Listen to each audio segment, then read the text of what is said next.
Eita glória, paz do Senhor Jesus, aleluia! Como é maravilhoso chegarmos em mais um dia de propósito, leitura bíblica, hoje do capítulo 37 ao 40, estamos vencendo, é um dia após o outro, ontem mesmo recebi, quero compartilhar com vocês uma mensagem de uma pessoa e ela dizia: não consegui, vou voltar tudo de novo. E eu disse para ela: não tem problema, inicia de novo. O problema é desistir, é parar. Não tem problema se você vai terminar dia 10 de janeiro, começar hoje e terminar dia 10 de janeiro do ano que vem. Não tem problema. O importante é não ficar na procrastinação, é não permanecer da mesma maneira. Você sabia que disciplina para alguém que é indisciplinado, você só consegue tornar-se disciplinado a partir talvez de 21 dias, algumas pessoas, e outras pessoas, durante o ano todo fazendo a mesma coisa, durante o mesmo horário e repetindo todos os dias. Então, não é algo tão fácil, mas é possível. Então, vamos embora conosco, porque leitura da Bíblia faz parte da nossa vida, devem fazer parte. A palavra do Senhor diz que nós erramos por não conhecermos as Escrituras. A palavra dele é lâmpada para os nossos pés. A palavra dele é escudo. A palavra dele é viva e é eficaz. A palavra dele nos traz cura. E a palavra dele nos leva à intimidade, ao relacionamento com ele, nos corrige, nos guia, nos protege, nos ensina. A palavra dele nos fortalece e nos leva à cruz do Calvário. Pai, em nome de Jesus, eu quero te louvar nessa manhã. Quero te agradecer, ó Pai, para aqueles que estão assistindo à tarde, à noite. É noite, Senhor, independente do horário. Eu quero, Senhor, te exaltar juntamente com essa vida. Quero, Senhor amado, te apresentar as nossas vidas. Quero, Senhor, te pedir em nome de Jesus que abençoe, Pai amado. Abençoe, Senhor, as nossas vidas. Deus, abra nossa mente, nos faça, Senhor, entender um pouco da tua palavra. Nos dá sabedoria. Revela-nos aquilo que está oculto. Nos chama, que os nossos olhos possam chamar-nos a atenção daquilo que é, meu Deus amado, aquilo que nós precisamos nos atentar. Em nome de Jesus, não faça-nos lermos como um livro comum, mas que nós possamos ler essa Bíblia, Senhor, essa palavra, Senhor, entendendo que é uma palavra tua, que o Senhor está falando conosco, que é em comum, e que todos esses milagres, todas essas passagens que existem, Pai amado, o Senhor pode cumprir em nós, Senhor, e através de nós. Em nome de Jesus, fica conosco, amém? A nossa leitura hoje, nós iremos ler de Gênesis 37 até o capítulo 40. Amém? Vamos lá, juntamente comigo. Rosi, por que você decidiu fazer assim? Achei necessário, quando eu não consegui gravar vídeo aparecendo, eu vou gravar áudio, independente do horário. E o dia que eu não consegui gravar, você continue no propósito. O dia que eu não consegui postar, porque a internet pode falhar, eu posso falhar, mas nós não podemos desistir, ok? Então, nós vamos avançar. Vamos lá. Gênesis 37. E Jacó habitou na terra das peregrinações de seu pai, na terra de Canaã. Estas são as gerações de Jacó, sendo José de 17 anos, apacentava as ovelhas com seus irmãos, e estava este mancebo com os filhos de Bila, e com os filhos de Zilpa, mulheres de seu pai. E José trazia uma má fama deles a seu pai. E Israel amava a José mais do que a todos os seus filhos, porque era filho da sua velhice, e fez-lhe uma túnica de várias cores. Vendo, pois, seus irmãos que seu pai o amava mais do que a todos os seus irmãos, aborreceram-no e não podiam falar com ele pacificamente. Sonhou também José um sonho e contou a seus irmãos, por isso o aborreciam ainda mais. Não sei você, mas fique com a sua caneta na mão. Gente, medite, vai grifando. E disse-lhes: ouve, peço-vos este sonho que tenho sonhado. Eis que estávamos atando molhos no meio do campo. E eis que o meu molho se levantava e também ficava em pé. E eis que os vossos molhos o rodeavam e se inclinavam ao meu molho. Então lhe disseram seus irmãos: tu, pois, deveras reinar sobre nós? Tu deveras terás domínio sobre nós? Por isso, tanto mais o aborreciam, por sonhos e por suas palavras. E sonhou ainda outro sonho, e o contou a seus irmãos, e disse: Eis que ainda sonhei um sonho, e eis que o sol e a lua e 11 estrelas se inclinavam a mim. E contando o seu pai e a seus irmãos, repreendeu o seu pai e disse: Que sonho é este que sonhaste? Porventura viremos eu e tua mãe e teus irmãos a se inclinar-nos perante ti em terra? Seus irmãos, pois, o invejavam, seu pai, porém, guardava este negócio no seu coração. E seus irmãos foram apacentar o rebanho de seu pai, junto de Siquém. Disse, pois, Israel a José: Não apacentam os teus irmãos junto de Siquém? Vem enviar-te a eles. E ele lhe disse: Eis-me aqui. E ele disse: Ora, vai e vê como estão teus irmãos e como está o rebanho, e traze-me resposta. Assim o enviou do vale de Hebrom, e José veio a Siquém. E achou-o um varão, porque ele andava errado pelo campo. E perguntou-lhe o varão, dizendo: Que procuras? E ele disse: Procuro meus irmãos. Dize-me, peço-te onde eles apacentam. E disse aquele varão: Foram-se daqui, porque ouvi-lhes dizer: Vamos a Dotã. José, pois, seguiu seus irmãos e achou em Dotã. E viram-no de longe. E antes que chegasse a eles, conspiraram contra ele para o matarem. E disseram uns aos outros: Eis lá vem o sonhador Mor. Vindo, pois, agora, e matemo-lo, e lancemo-lo numa dessas covas, e diremos: Uma besta fera o comeu, e veremos que será dos seus sonhos. E ouvindo Ruben, livrou-o das suas mãos, e disse: Não lhe tiraremos a vida. Também lhes disse Ruben: Não derramarei sangue, lançai-o nesta cova que está no deserto, e não lanceis mãos nele, para livrá-lo das suas mãos e para torná-lo ao seu pai. E aconteceu que, chegando José aos seus irmãos, tiraram a José a sua túnica, a túnica de várias cores que trazia, e tomaram-no e lançaram-no na cova. A cova que estava vazia, não havia água nela.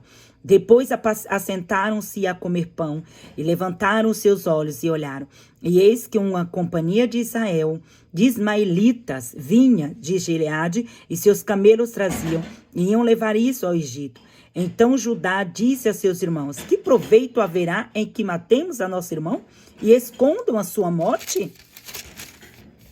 Vindo e vendamo-lo a estes ismaelitas, e não seja a nossa mão sobre ele, porque ele é nosso irmão, nossa carne. E seus irmãos obedeceram. E passando, pois, os mercadores midianitas tiraram e alcançaram a José da cova, e venderam José por 20 moedas de prata aos ismaelitas, os quais levaram José ao Egito. Tornando, pois, Ruben à cova, eis que José não estava na cova, então rasgou seus vestidos. E tornou seus irmãos e disse: O moço não aparece, e onde irei? Então tomaram a túnica de José e mataram um cabrito, e tingiram a túnica de sangue, e enviaram a túnica de várias cores, e fizeram lá a seu pai. E disseram: Temos achado esta túnica, conhece agora, e esta será ou não a túnica de teu filho? E conheceu e disse: É a túnica de meu filho. Uma besta fera o comeu, certamente foi despedaçado José. Então Jacó rasgou os seus vestidos e pôs saco sobre os seus lombos, e lamentou a seu filho muitos dias. E levantaram-se todos os seus filhos e todas as suas filhas para o consolarem. Recusou, porém, ser consolado e disse: Na verdade, com choro hei de descer ao meu filho até a sepultura. Assim chorou seu pai. E os midianitas venderam no Egito a Potifar, eunuco de Faraó, capitão da guarda. Capítulo 38.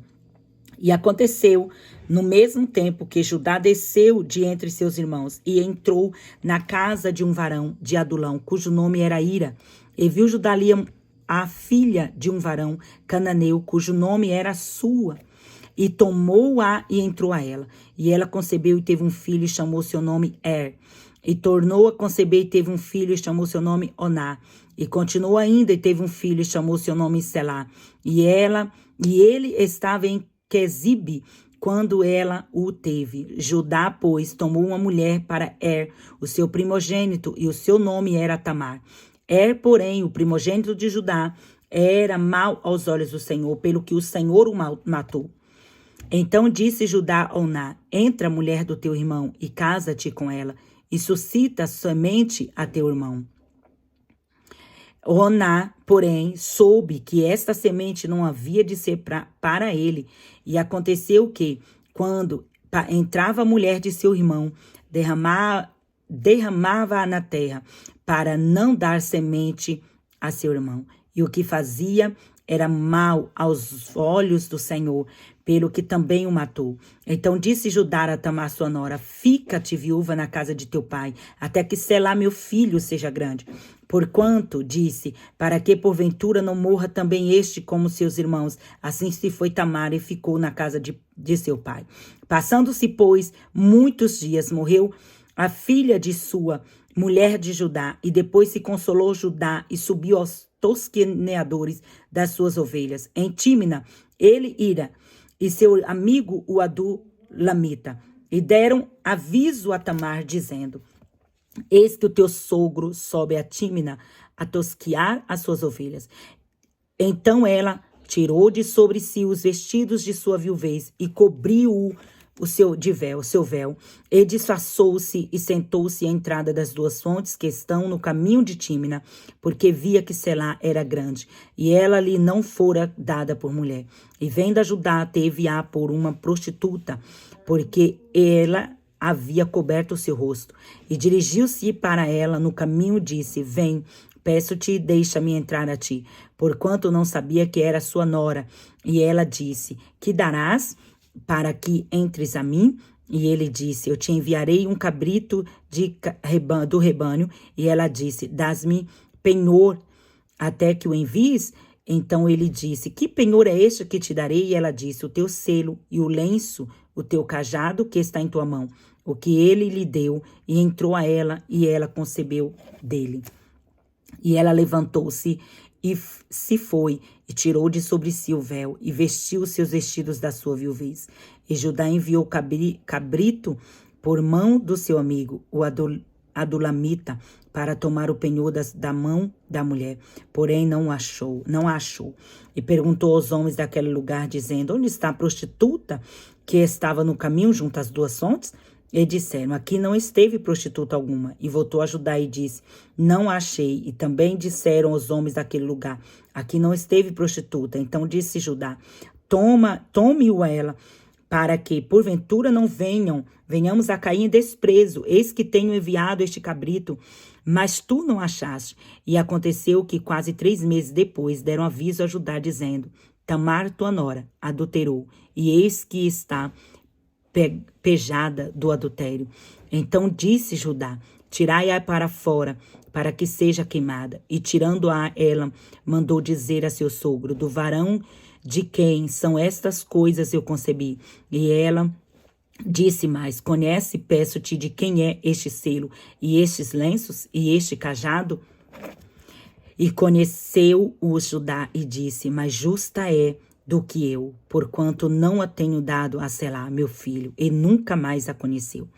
E aconteceu ao tempo de dar à luz, que havia gêmeos em seu ventre. E aconteceu, dando ela à luz, que o pôs fora a mão, e a parteira tomou-a e atou em sua mão um fio roxo, dizendo: este saiu primeiro. Mas aconteceu que, tornando ele a recolher a sua mão, eis que saiu o seu irmão, e ela disse: como tens tu rompido? Sobre ti é a rotura. E chamaram o seu nome Pérez. E depois saiu o seu irmão, em cuja mão estava o fio roxo, e chamaram o seu nome Zerá. Capítulo 39. E José foi levado ao Egito, e Potifar, eunuco de Faraó, capitão da guarda, varão egípcio, comprou-o da mão dos ismaelitas que o tinham levado lá. E o Senhor estava com José, e foi varão próspero, e estava na casa de seu senhor egípcio. Vendo, pois, o seu senhor que o Senhor estava com ele, e que tudo o que ele fazia, o Senhor prosperava em sua mão, José achou graça aos olhos e servia-o. Ele pôs sobre a sua casa e entregou na sua mão tudo o que tinha. E aconteceu que, desde que o pusera sobre a sua casa e sobre tudo o que tinha, o Senhor abençoou a casa do egípcio por amor de José. E a bênção do Senhor foi sobre tudo o que tinha na casa e no campo. e deixou tudo o que tinha na mão de José, de maneira que de nada sabia do que estava com ele, a não ser do pão que comia.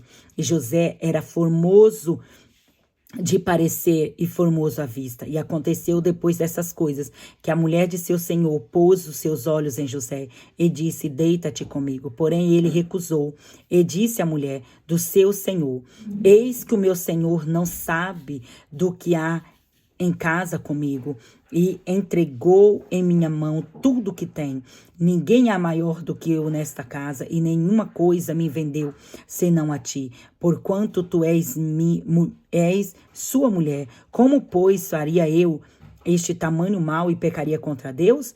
E aconteceu que, falando ela cada dia a José, e não lhe dando ele ouvidos para deitar-se com ela e estar com ela, sucedeu num certo dia, que veio à casa para fazer o serviço, e nenhum dos da casa estava ali. E ela lhe pegou pelo seu vestido, dizendo: deita-te comigo. E ele deixou o seu vestido na mão dela e fugiu e saiu para fora. E aconteceu que, vendo ela que a deixara o seu vestido em sua mão e fugira, chamou os homens da sua casa e falou, dizendo: vede, trouxemo-nos o varão hebreu para escarnecer de nós. Entrou até mim para deitar-se comigo, e eu gritei com grande voz. E aconteceu que, ouvindo ele que eu levantava a minha voz e gritava, deixou seu vestido comigo e fugiu e saiu para fora. E ela pôs o seu vestido perto de si, até que o seu senhor veio à sua casa. Então falou-lhe conforme as suas palavras, dizendo: veio a mim o servo hebreu, que nos trouxeste para escarnecer de mim. E aconteceu que, levantando eu a minha voz e gritando, ele deixou seu vestido comigo e fugiu para fora. E aconteceu que, ouvindo seu senhor as palavras de sua mulher, eis que lhe falava, dizendo: conforme estas mesmas palavras me fez teu serviço. A sua ira se acendeu, e o senhor de José o tomou e o entregou na casa do cárcere, no lugar onde os presos do rei estavam presos. Assim esteve ali na casa do cárcere. O Senhor, porém, estava com José e estendeu sobre ele a sua benignidade e deu-lhe graça aos olhos do carcereiro Mor. E o carcereiro Mor entregou na mão de José todos os presos que estavam na casa do cárcere, e ele fazia tudo o que se ali. E o carcereiro Mor não teve cuidado de nenhuma coisa que estava na mão dele, porque o Senhor estava com ele. Tudo o que ele fazia, o Senhor prosperava. Capítulo 40. E aconteceu depois dessas coisas que pecaram o copeiro do rei do Egito e o padeiro contra o Senhor, o rei do Egito. Indignou-se Faraó muito contra os seus 2 eunucos, contra o copeiro Mor, contra o padeiro Mor, e entregou-os à prisão na casa do capitão da guarda, na casa do cárcere, no lugar onde José estava preso. E o capitão da guarda pô-los a cargo de José, para que o servisse, e estivera muitos dias na prisão. E ambos sonharam um sonho, cada um seu sonho na mesma noite, cada um conforme a interpretação do seu sonho, o copeiro e o padeiro e o rei que estavam presos na casa do cárcere. E veio José a eles pela manhã e olhou para eles, e eis que estavam turbados. Então perguntou aos eunucos de Faraó, que com ele estavam no cárcere da casa de seu senhor, dizendo: por que estão hoje tristes os vossos semblantes? E eles lhes disseram: temos sonhado um sonho, ninguém há que o interprete. E José lhes disse: não são de Deus as interpretações? Conta-mo, peço-vos. Então contou o copeiro Mor o seu sonho a José e disse-lhe: eis que em sonho havia uma vide diante da minha face, e na vide 3 sarmentos, e estava como que brotando a sua flor saía, e que os seus cachos amadurecidos em uva. E o copo de Faraó estava na minha mão, e eis que tomava as uvas e as espremia no copo de Faraó, e dava o copo na mão de Faraó. Então disse José: esta é a interpretação, os 3 sarmentos são 3 dias. Dentro de 3 dias, Faraó levantará a tua cabeça e restaurará ao teu estado, e darás o copo de Faraó na tua mão, conforme o costume antigo quando eras copeiro. Porém, lembra-te de mim quando te for bem. Rogo-te que uses comigo de compaixão, e e que faças menção de mim a Faraó, e que faça-me sair desta casa, porque de fato fui roubado da terra dos hebreus, e tampouco aqui nesta nada tenho feito para que me pusessem nesta cova. Vendo então o padeiro Mor, que tinha interpretado bem, disse a José: eu também sonhava, e eis que 3 cestos brancos estavam sobre minha cabeça, e no cesto mais alto havia de todos os manjares de Faraó, a obra de padeiro, e as aves os comiam do cesto de sobre a minha cabeça. Então respondeu José e disse: esta é a sua interpretação. Os 3 cestos são 3 dias. Dentro ainda de 3 dias, Faraó levantará a tua cabeça sobre ti e te pendurará num pau, e as aves comerão a tua carne e de sobre ti. E aconteceu ao 3º dia, o dia do nascimento de Faraó, que fez um banquete a todos os seus servos, e levantou a cabeça do copeiro Mor e a cabeça do padeiro Mor no meio dos seus servos, e fez tornar o copeiro Mor ao seu ofício de copeiro, e este deu o copo na mão de Faraó. Mas ao padeiro Mor enforcou como José havia interpretado. O copeiro Mor, porém, não se lembrou de José, antes se esqueceu dele. Amém. Oh, glória! Mais um dia para a glória de Deus concluído. Não desistam, não pare. Se você não consegue ler, ouça. Vai marcando na sua Bíblia os principais versículos. Marca num caderno. Volta a meditar nas partes que mais te chamou a atenção. Eu tenho certeza que Deus continuará falando contigo. Que Deus te abençoe, se esforce, se dedique e vamos avançar juntas. Amém? Um abraço, like, gente, compartilha, se inscreva e manda para uma amiga, tá bom? Deus abençoe.